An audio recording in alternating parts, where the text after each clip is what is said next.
Hospitalised है,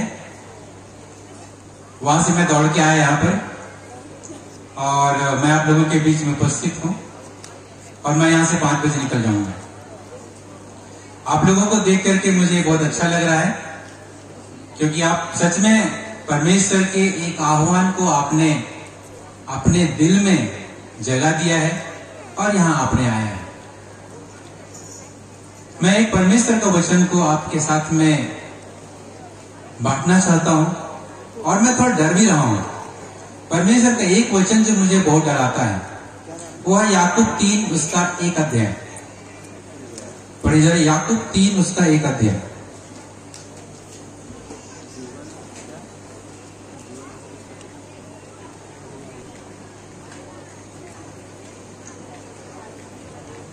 अगर किसी को अगर मिल गया है तो आप लोग पढ़ने में मदद कर सकते हैं। याकूब उसका 3 उसका 1 अध्याय।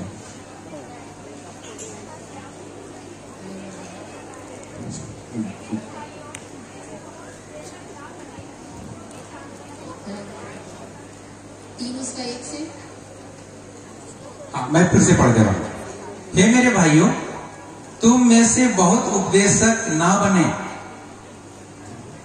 क्योंकि जानते हो कि हम उपदेशक और भी दोषी ठहरेंगे। मैं इस वचन से बहुत घबराता हूं। यहां जितने भी पादरीगण हैं ये प्रचारक हैं, उपदेशक हैं, मैं नहीं हूं। मैं एक उपदेशक के नाते आपके पास आया हूं और यहां इस जजमेंट की घड़ी में मैं खड़ा हूं। तो हो सकता है मैं दोषी ठहरूंगा। मैं आपको सिखाने नहीं आया हूं। सिखाने के लिए चर्च में प्रचारक हैं, पादरी हैं, उसके ऊपर में बिशप साहब हैं। मैंने जो आज तक पालन किया उसको मैं आपको बताना चाहता हूं। हम लोग चर्च में सुनते हैं, रोज सुनते हैं, वचन सुनते हैं, हम कितना पालन करते हैं वो मायने रखता है, सुनना मायने नहीं रखता। मुझे जो वचन दिया गया है वो है अपने उद्देश्य को पहचानना। शायद आपके पास में कंप्लीट ये मिल चुका होगा। निमा जमा के फक्र होते ही ये रहा तो गराली फिक्री या लिक्री अपने उपदेश को पहचानना, उद्देश्य को पहचानना। Yes, know your purpose. अपने उद्देश्य को पहचानना। मुझे नहीं लगता है कि उद्देश्य को आपको पहचानने में कोई दिक्कत हुई होगी। सबको अपना अपना उद्देश्य मालूम है और बहुत लोगों ने किसी पर्टिकुलर उद्देश्य लेकर के यहां आए होंगे, ये भी मुझे मालूम है। एक सिचुएशन आपको मैं देता हूं। एक व्यक्ति सड़क में जा रहा है, प्लीज आप ध्यान से सुनिएगा। एक व्यक्ति सड़क में जा रहा है, जाते जाते कुछ दिन के बाद में लुचकी घाट में एक्सीडेंट हो गया, हाथ पैर टूट गए, हॉस्पिटलाइज्ड। दूसरा एग्जाम्पल, मैं IIT BHU में हूं और मैं हॉस्टल का वार्डन भी था। एक बंदा जो है दिन में मिला मुझे और दोपहर में हॉस्टल में जाकर के आत्महत्या कर लिया।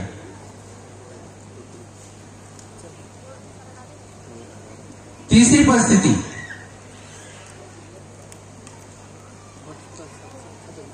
आप ट्रेनिंग के लिए जा रहे हैं,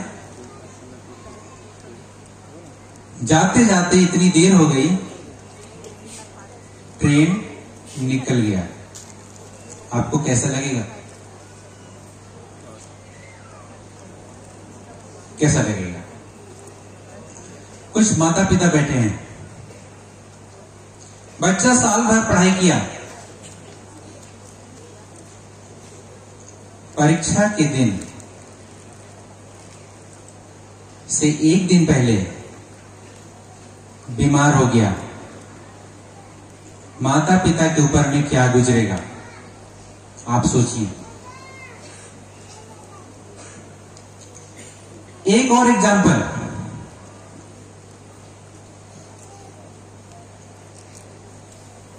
इंटरव्यू में गए,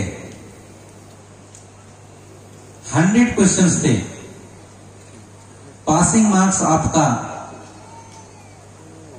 70 था, 1 मार्क्स के लिए आप रह गए 69, खत्म, कट ऑफ। सीटेट और बहुत सारे एग्जाम देने वाले यहां पर हैं, ठीक है। एक और एग्जाम्पल, एक माता पिता अपने एक बच्ची को भेजता है कि बेटा जाओ सब्जी लेके आना। सब्जी लेने के लिए गया, भूल गया, कुछ दूसरा चीज बिस्किट लेके आ गया। मां बाप क्या बोलेंगे, बहुत डांटेंगे। ये सारी परिस्थिति में एक चीज कॉमन है, that is called incomplete. Something is incomplete. कुछ चीज है जो पूरा नहीं हुआ। इंग्लिश में बोलते हैं इसको incomplete task is the reason of sadness. Incomplete task is the reason of sadness. जो काम अधूरा होता है उससे हम दुखी हो जाते हैं। हमारा उद्देश्य क्या है? हमारा उद्देश्य है काम को पूरा करना। इन जितनी भी परिस्थिति मैंने बताई है, उस परिस्थिति में काम पूरा नहीं हुआ, इसलिए व्यक्ति दुखी हो जाता है।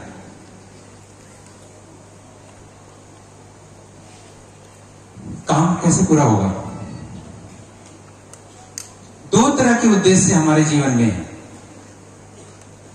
पहला उद्देश्य होता है सांसारिक, दूसरा उद्देश्य होता है आत्मिक। हमारे आत्मिक जो उद्देश्य है वो स्वर्ग के राज्य में है।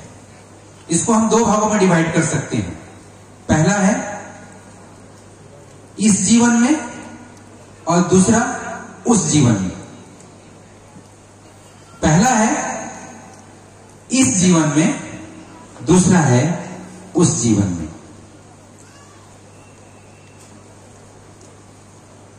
इस जीवन में भी हमको अपने उद्देश्य को पूरा करना है।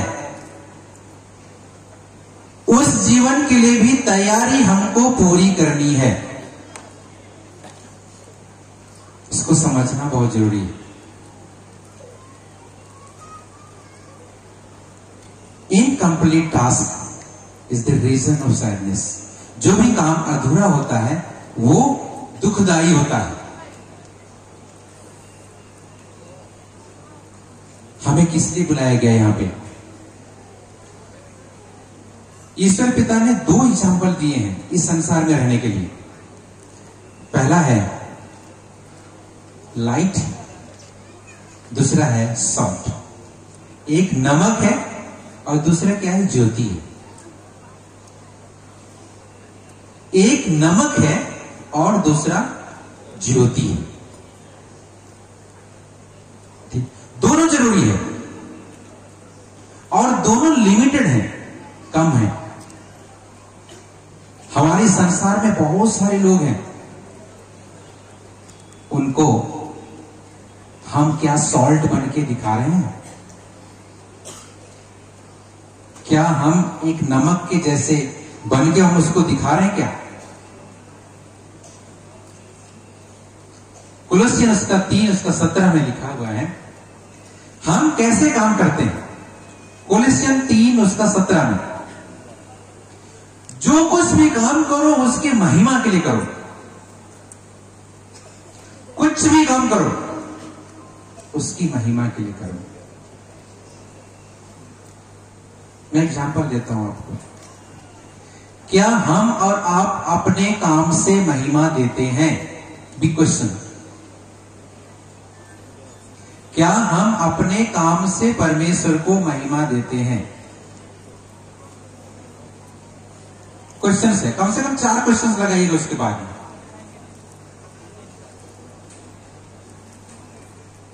क्या हम अपने काम से परमेश्वर को महिमा देते हैं?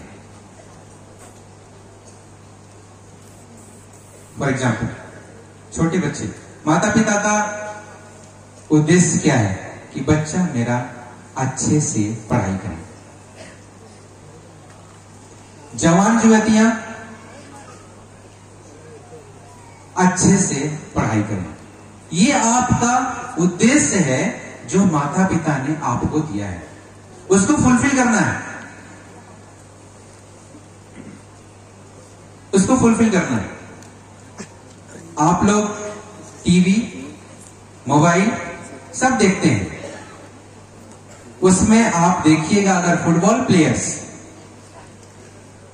अगर वो एक गोल मारता है, जीतता है, तो हमेशा हाथ ऊपर करता है। कोई घुटने टेक करके ऊपर वाले को धन्यवाद देता है। क्या हम अपने ईश्वर को अपने काम से धन्यवाद देते हैं क्या? This is to realised.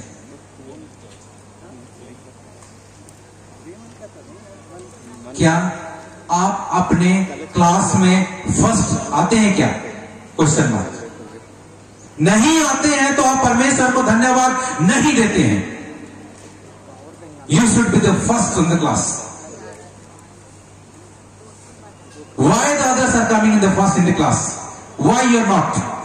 आप क्यों नहीं आते हैं क्लास में फर्स्ट? क्या कमी है? थोड़ा सा मैं डांटूंगा भी क्योंकि मैं टीचर हूं। आपकी क्या कमी है? क्यों नहीं आते हैं आप first? Why your marks is not above 80%? क्यों हमारे बच्चे फेल होते हैं? क्यों?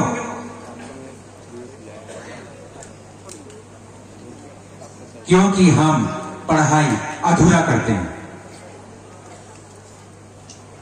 अधूरा करते हैं। किसने रोका है आपको कि 8 घंटे नहीं पढ़ना है? Who has stopped you? नेटी नंतिंग किया क्या मैं पढ़ा पाती? नेटी नंतिंग किया क्या मैं पढ़ा? इन्हें नहीं पढ़ता। 8 घंटा नेटी नंतिंग की जरा पढ़ा गई। क्यों? आप अपने मां बाप का अगर इज्जत नहीं कर सकते, जो आपके लिए आंसू बहा बहा के प्रार्थना करते हैं और आपके लिए हो सकता है रिक्शा चलाते हैं, हो सकता है आपके खेत में मेहनत करते हैं, हो सकता है कुछ और करते होंगे, उनकी तमन्ना आपके लिए है। आप याद कीजिए, 10वीं आ गया, मैं 5वीं आ गया, अपने माता पिता का आदर कर। क्या आप अपने काम से अपने मां बाप का आदर कर रहे हैं? This is question. नहीं करते हैं तो जीवित परमेश्वर कहता है, जो दिखता है उसकी आप प्रशंसा नहीं कर सकते, जो दिखता है उसकी आदर नहीं कर सकते, जो अनदेखी है उसको आप कैसे करेंगे?